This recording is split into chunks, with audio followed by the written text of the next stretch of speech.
ए अरे मी काय म्हणतो, खिचडीचा वाजता डायरेक्ट स्टेशन पर्यंत चालला ना. International khichdi. Khichdi from Germany. खिच- खिचडी दाखव ना. चला आता तुम्हाला दाखवतो इंटरनॅशनल खिचडी. ए मित्रा वा? मी काय म्हणतो, खिचडी दाखव ना. बघ ना. वा, आज तर एकदम मोकळीमध्ये खिचडी झाली. अहो श्रावणापासून चालू आहे खिचडी बनवायचं काम. संकष्टीला आज तसं नाही राहते. ट्रेनिंग पूर्ण झाली. ए, थांबा, काय तर काय सर तुमचं काय म्हणणं.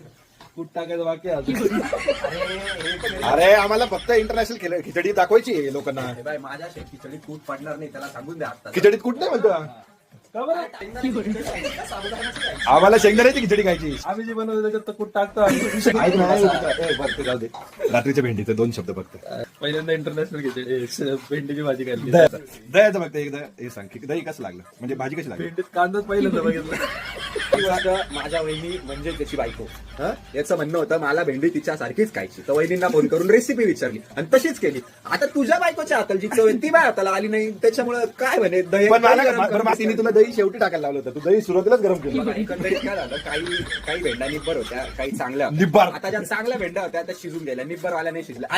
अशीच जर तुम्हाला इंटरनॅशनल खिचडी खायची असेल तर प्लीज जर्मनीला या. नका येऊ. मला तर ओळखतच नाही. नका बसू घरी, या खिचडी खायला जर्मनीला. एन्जॉय करा. गणपती बाप्पा मोरया. गणपती बाप्पा मोरया.